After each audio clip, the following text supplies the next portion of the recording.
अरे हे सुनत होगा का दादा फिर तू आ गईलू। अरे तब की तो जमन जमन सवाल पूछले रहली है अच्छा कुल बता दिले रहला। हाँ लेकिन अब की जमन पूछा थी अच्छा अब की बहुत कठिन कठिन सवाल लेके आयल है। अच्छा फिर सवाल लेके आइल हो। हाँ हाँ अच्छा। दम हो तो बताई कि अब की दिखावा था। ए दम के बाद जिनकर हमसे हो सुनावा तू कौन सवाल लेके आइल हो। अच्छा तो सुनी सुनावा। कि केकर जन्म भवा है काशी कि केकर जन्म भवा है काशी। अरे बनल के राजा से सन्यासी तकावन योद्धा जन्म में 14 है संताना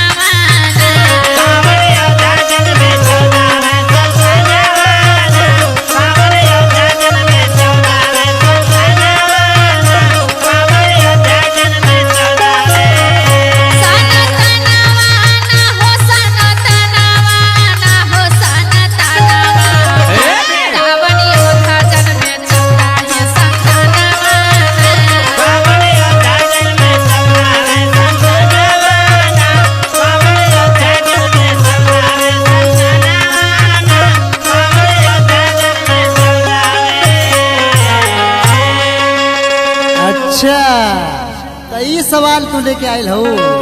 हाँ हो तल्ला एकर जवाब तू सुना। एकर जवाब का है।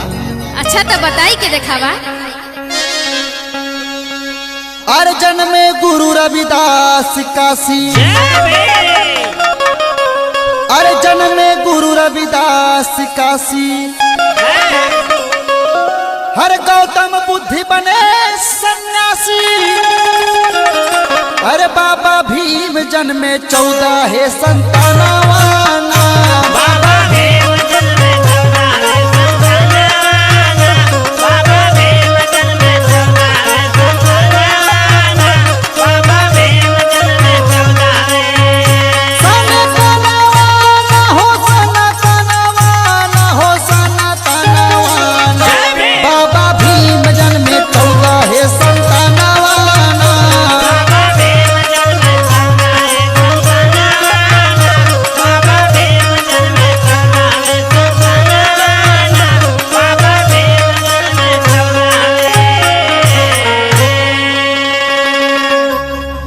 संत शिरोमणि रविदास जी जेकर जन्म काशी में भइल और गौतम बुद्ध जोन कपिल वस्तु के राजकुमार रहले।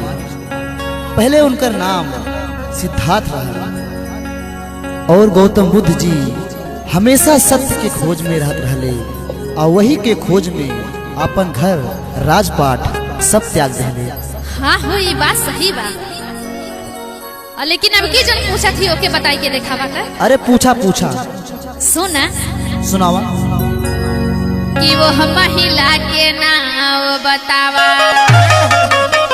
अरे वो महिला के नाम बतावा।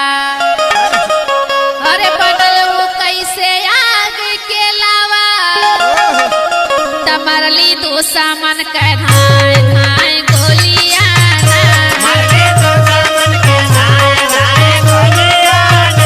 मरले तो सामन के धाय धाय गोलियां।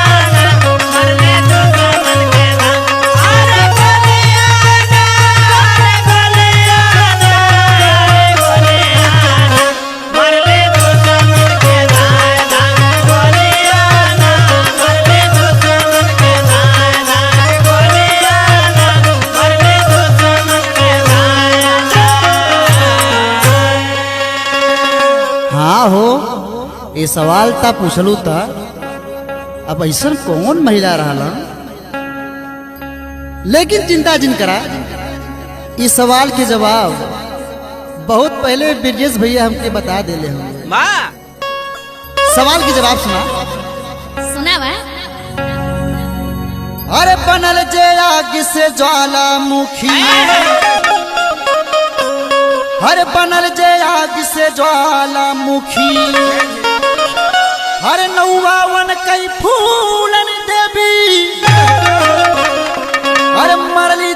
दुश्मन का धाय धाय गोलियां ना मरले दुश्मन के धाए धाए गोलियां ना मरले दुश्मन के धाए धाए गोलियां ना मरले दुश्मन के धाए अरे गोलियां ना अरे गोलियां ना अरे गोलियां ना मरले दुश्मन के धाए धाए गोलियां ना मरले दुश्मन के धाए धाए गोलियां ना मरले दुश्मन के धाए धाए।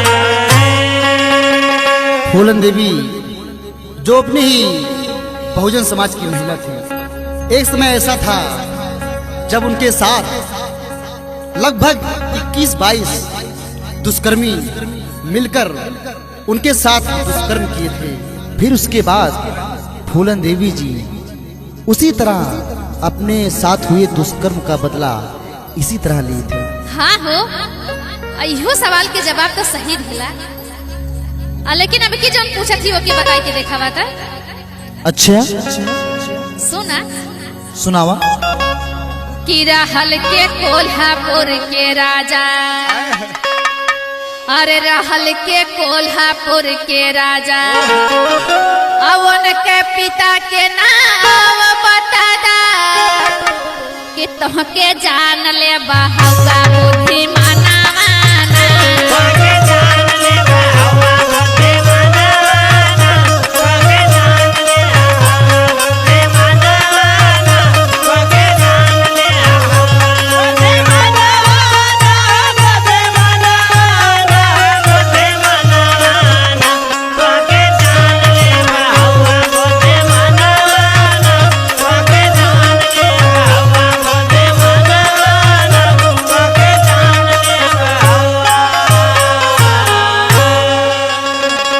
हाँ हो, पूछलू था सवाल, लेकिन हमारो नाम हिनायक राजा है। वाह तोहरे सवाल के जवाब न दी ई हो न सकेला। अच्छा जवाब दे के तो देखावा। सुना एकर जवाब। सुनावा। अरे रहले साहू जी वहाँ के राजा, छत्रपति साहू जी महाराज वहाँ के राजा रहले। अच्छा अरे रहले साहू जी वहाँ के राजा, हरवन के पिताजी सांभा राजा, और रहले माता राधा बाई के ललनावा।